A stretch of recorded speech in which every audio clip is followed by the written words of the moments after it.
Call to order the regular meeting of Brattleboro Housing Partnerships, Monday, September 26th at 7 p.m. at Hayes Court. Review and approve minutes from the meeting of July 18th, 2016. Pat, you're the only person here was at that meeting and is at this meeting other than me. So, I move we approve these minutes.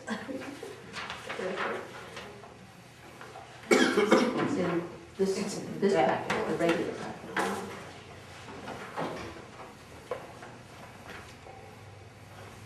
So if somebody who attended that meeting, would you like to move that we approve the minutes? Yes, I would like to move that we approve the meetings of July 18th. And I think at this point, even though I'm chair, I'm seconding it, so we can go ahead and vote. Any corrections, any additions? All those in favor, please say aye. Aye. That's right. The habit here is both saying aye and raising your hand. And Janet, could you introduce Lori, because I I'm neglected to get a name tag yet. Okay. Well, it is my great delight to introduce Lori Favreau, our new commissioner, who is here to my right and has been a working colleague, Richard Whitty, our financial consultant. We were talking about what your official title is with Brattleboro Housing Partnerships. Finance manager? Finance manager, does beautifully. So Laurie knows both Richard, and your father and your grandfather both lived in Brattleboro Housing. Yes. Yeah. So you probably have more extensive history than many of us, so which is just great. We have approved the minutes of July 18th, and no residents and citizens are here to participate. So we can go in immediately to staff reports and the property managers, which is on a purple sheet.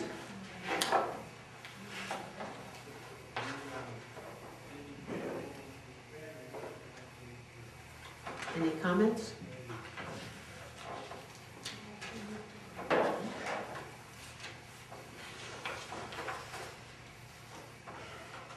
I'm noting the final paragraph of rent collection performance at Ledgewood, Moore Court, and Samuel Elliott have significant write-offs which total more or less $20,000 in post-eviction losses. And, Is there a reason that it's so high this year? Yes, I can tell you. We are asking for a motion to write off a total of $23,924.60. If you'd like to put the motion on the floor, I can explain. I move that we do that. Thank you. a second? A second. A second. All right. So the motion's on the floor. Okay, thank you. Discussion. I will share with you that there are 3 from Moore Court, all associated with drugs and non-payment. The amounts range from $4,000 to over $8,000. They include legal fees and costs. There are 2 from Ledgewood. One is about $3,000, the other is under $500. One is drugs and legal actions, fees and costs, and the smaller amount is just what we would call a skip. They left pre-eviction, so we had no legal costs. The last one is a $4,500 amount from the high-rise. This was non-payment, substantial repeated lease violations due to alcohol substance use. So I know, Janet, you had raised the issue of substances, and this is evidence of what we were facing. The property managers have really focused about 80% of their time on this work, and this is all they've been able to do. Yes. So the total amount is $23,924.60. Richard and I hope we will not bring anything near this amount to you again for the balance of this year. It sounds like it was a good move to get rid of all this. Well, it was, yes, because our feeling is that once people start to really disrupt the other residents, then they've broken the social contract to be in our house. And that was meeting true here of at all. Hayes Court, we know what disruption to a whole community can do. Right, yeah. So, is there more discussion? I'm going to call for a vote on the write-offs on $23,924.60. 924. All those in favor, please say aye. Aye. Opposed, no. No abstentions. Okay. Thank you. You're welcome. And then the family self-sufficiency in the yellow.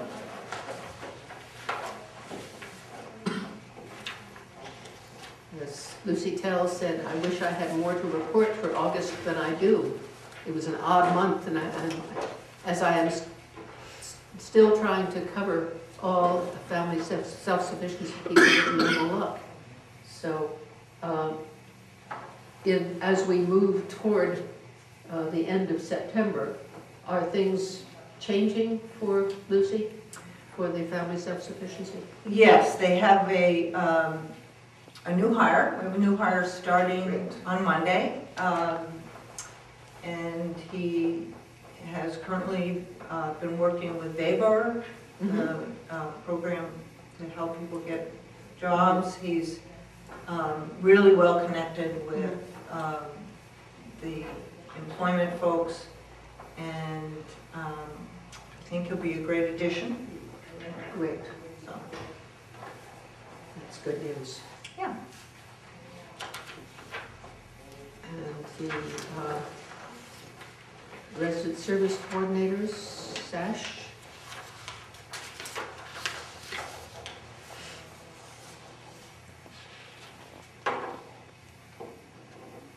How are the tobacco cessation classes going that are held at Melrose Terrace? Okay. I'm trying to think. I think 5 people were committed to showing up and 4 did. So they, but they're staying at it. And I know I've talked to, I think, almost all of them, and they know they can't smoke there. So they know they, Clover Common. yeah, they're very well aware of that, and they know that this is, they've got to get a handle on this. So I applaud them for doing that. Indeed. Any other questions on the SASH report? Laura, you're coming in so that there may be a lot of questions, or you may wait and figure out a little more as we go along. I read a lot of this, and, you know, and I actually on the SASH, I really commend Christine and Lorelei for what they're doing just by reading this report. Have people moved in yet? Is that what's going on? People moved in yet? Red Clover? Yeah. We will get to it under item 5. Okay, right.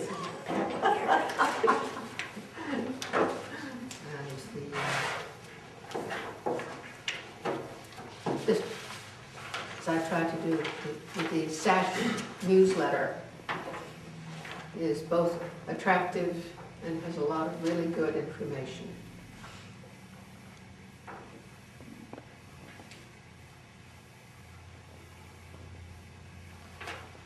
Starting out trying to quit smoking is hard enough. We're trying to make it easier for you. Tobacco cessation classes now being held at Melrose Terrace. So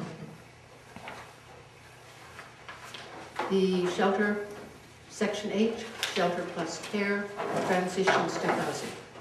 And I think that is where the August report is particularly important, because there was an excellent review of the transitions to housing in the August packet. I won't review it, but I commend it to you. It's the annual report. The annual report, yeah, very good.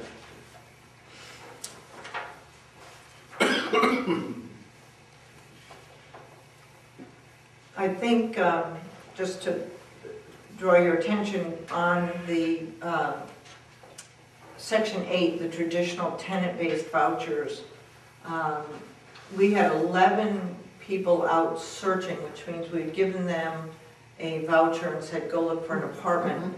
And after 5 months, they still had not been able to find an apartment. And I talked to a couple of folks, and it was really we had set our fair market rents just too low for the market, and we couldn't make it. They just couldn't find something that fit in there. Did not they tried it in their Heights, because there's 4 open apartments there. Well, And those are project-based Section 8s, and these are tenant-based. They're different. I mean, they can certainly go there. And what we've done is we've now contacted, I think, all of these folks and said, you have to give us the voucher back. The reason is we're going to substantially increase our fair market rents.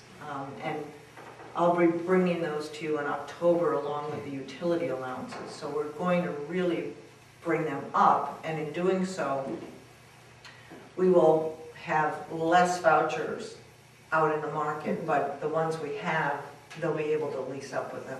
This is really the longest time and the hardest period that we've ever seen, where people really just could not find an apartment. Are you finding people with the Shelter Plus Care? Well, I know that normally has a slightly higher fair market value. It does. So Are they able to lease up? we haven't had that many, so they have been able to, and in transitions, those vouchers are set at the HUD fair market for Windham County, so they're a little higher than ours. So those two programs, the other element, which is substantial, is that in both of those programs, the tenant comes with the voucher and case management. And the landlord says, okay, and us. I mean, our Section 8 fellow, David D'Angelo, is very, very well respected. And the landlords really trust him, and they know that if something happens, he'll be there the next day with the case manager, and they'll be chatting with the landlord. No. And in one of these programs, we had a participant who didn't work out and left the landlord with substantial damages. And we paid for the damages. And that's the deal, part of the deal we have with the landlords. And the funders know this. When we developed the program, we went to the landlords and said, what do you need? And they said, we need you to cover damages, cover skips, and make sure the case manager and David will be at our door. And we said, okay, if we do that, will you participate? And we've had great participation. That's good. So here was a landlord who really had bad damages, and we paid him. And the reason we set the fair market value for Section 8, the regular vouchers, lower was the effort to try to get more out into the community. Yes, yes. It's that balancing act. Yes. And we'd already been below. I So remember that we said, okay, well, let's stay a little below. We'll raise them just a hair. Mhm. but we wanted to keep a good number out in use. And now we've learned that's not gonna work. Just not gonna work. Any questions, concerns?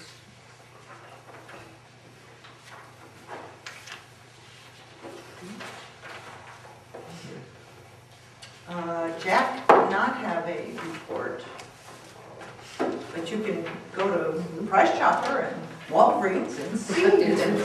Well, I went by there this afternoon. And, it's looking more and more complete. It is. So We don't have photos of the construction. No, we don't. And the planning issue we can discuss later. The relocation to Red Clover is an important issue for me to inform you of. We had a group of about 26 residents that were going to start moving October 18th, I think, something like that. And we called them the October people, and then we had the balance going to move in December, and those were our December people. Well, the project has been delayed again, and we now are, let me back up. The two-phase move-in meant that the first people, the October move-ins, would be in the building with the front of the building under construction. So it was still going to be a construction site. There was going to be a lot of noise. I mean, just it's a construction site. And we couldn't finalize balancing the geothermal HVAC and all of those things. So they were going to have some disruption for a while until all the December people were in and we had the full certificate of occupancy for the building. So as a large construction project has, it was postponed again. So the bad news is we will not be able to start moving anyone until November 7th. But the good news is we will have total occupancy of the whole building. So we should hold the ownership as of November 7th, which means, yes, they're delayed, but nobody's going to be there with a construction crane at the end of the building. And Jack is working feverishly with the moving company that we've contracted with. It's very good and has been very, very good about this delay because they had scheduled all of their workforce to start moving all of our people in October. So now they've been told, look, 3 weeks. So they're working with us and we've now got it, Jack has it laid out. We should have everybody in by mid-December. And that's without weekend moving. How are you helping residents who are physically impaired with the packing or organization of their property? Well, what we've done a couple of things. Our movers will pack everything, so nobody has to pack anything. Some folks have wanted to pack things, so we have all these boxes. We are like sitting on a treasure trove of boxes, and we've been giving them to residents, putting them together, taping them up, and putting their new apartment number on them, so that people that wanted to pack just, certain things have been able to do that. And some people have said, well, I really can't pack anything. And we've said, you don't have to. We're packing everything and we're unpacking everything. We will be in touch now that I've got some real dates with a couple service clubs in the community that have offered to help residents. So we'll see if they can fit some folks in. So that's the relocation. We delivered the notice to everybody today. We will try to we will ensure that everyone has an opportunity to go in and see their apartment and measure it. You know, they want to know, well, where are the outlets? And, you know, it's a big move. So that's totally understandable, and we're making sure that there's, you know, a few days so they can do that, and then they move. It'd be great if it were more, and if somebody feels that they're not ready to move, they've been in the apartment, they've done their measurement, but they just need a couple more days, that's fine, we'll just switch them out with somebody else. I mean, we're gonna be moving for a good 5 to 6 weeks, so that we really can spread things out. And I know commissioners will probably want to have a chance to tour the building when you're ready to have us do that. Absolutely, absolutely. The building is, it's really, truly wonderful. It is really a wonderful building. I've been in there a couple times over the last few weeks, and I'm just very excited for our residents to get in there, because I think they're gonna be really surprised at what they see. Just going by it, it's beautiful on the outside. I mean, I know it's still under construction, but they've gotten a lot done. Yeah, well, what's hard to see is the inside courtyard, and that is simply beautiful. And all the windows along that inside all look out to Wantastica. So, yeah, I think people are gonna like it. Landscaping, groundwork, will that be at least begun by the 7th of November? Yes, that may be something that continues until it snows, Okay. or there's a really hard frost. Okay.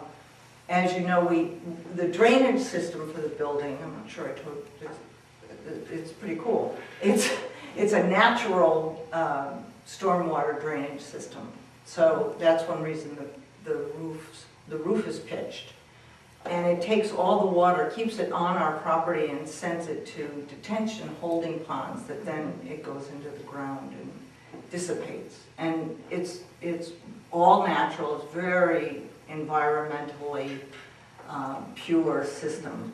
So they need to get a lot of that in. We'd like to get as much as we can of that in before there's a heavy frost or anything like that, so that can be working. We've also put trees along the swale side with Wilson's Woods, which will help, you know, slow down runoff. Our land ends here, and then this swale starts like that. So we've now got trees all along there to sort of dampen that runoff. We're trying to keep all of our water, and frankly, the town surface drainage that goes onto our property, which is considerable Well, as I recall, on our property. Walgreens drained into our property originally. Does it still? I believe it does. We corrected some of the offensive pipes, but it probably still does drain on. So, things like that. So that is Red Clover Commons. It's very exciting. Everybody keeps asking, when's the ribbon cutting? And I'll have to talk to Housing Vermont. I don't know if they really want to try to do that in the winter. They may wait for a congressional recess in the spring. Is what I sort of think they'll do. The move-in date being rather significant. Yeah. That's when it'll really get fun. Okay, financial review. The monthly check listing, the green. Check signing. I did August, Pat's doing September, and I guess Laurie, depending on what we decide in the Section 3, discuss continuing to have commissioners as check signers. If we do, can you do checks here in October? Sure. Great. So Richard, you have to get her signed on the checks. Lori's gonna sign in October. Yep, I hope we can turn it around that quick. of course you can.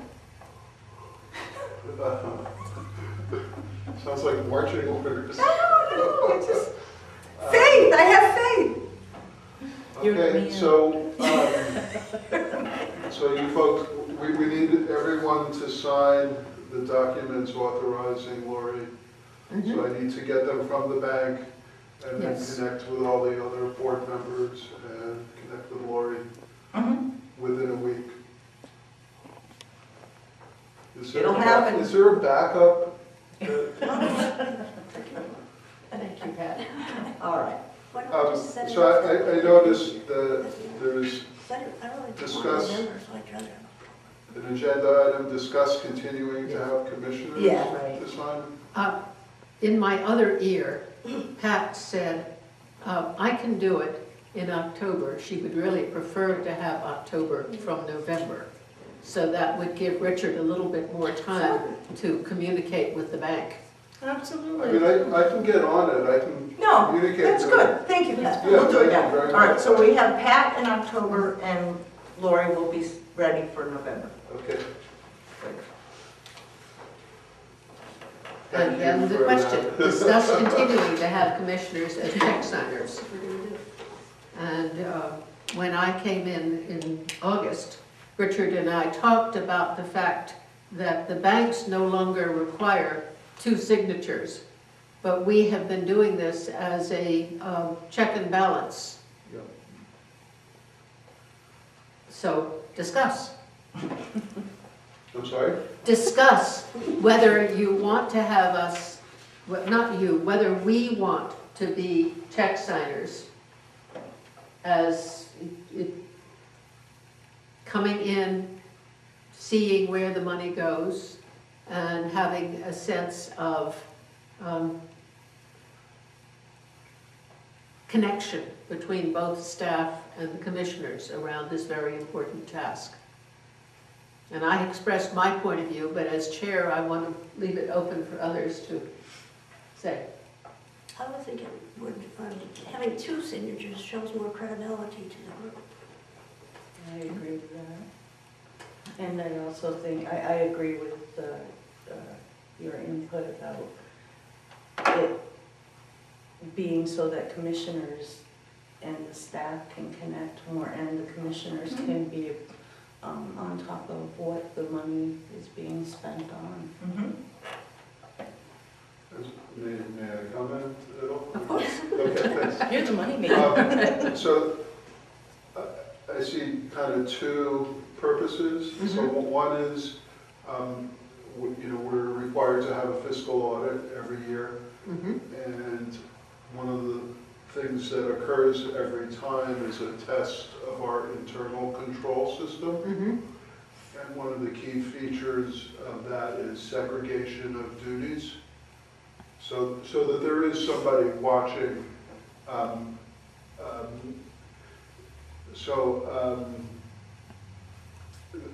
That would suggest that it's, right now I'm preparing everything.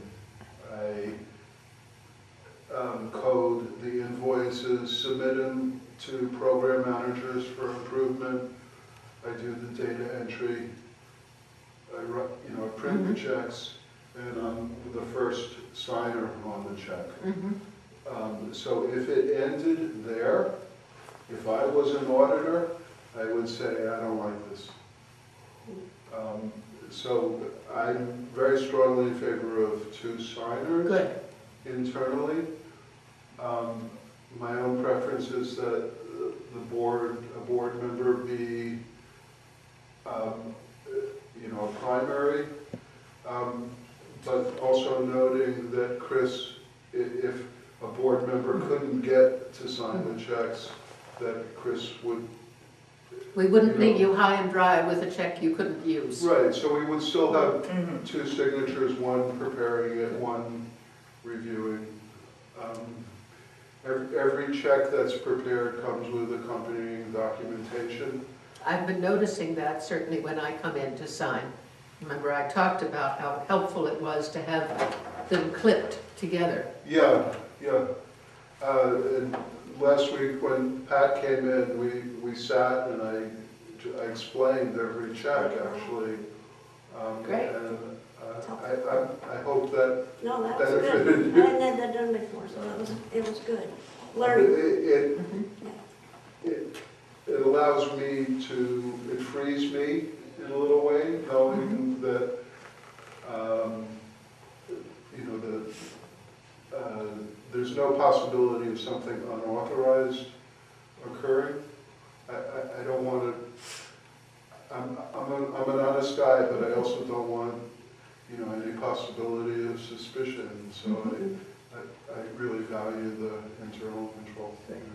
So we will continue, we've arranged it, and what I have on my agenda is to enter executive session to discuss personnel and legal matters. Do I hear a motion to I move that we go into go into executive session? executive session. I second. All those in favor, please say aye. Aye.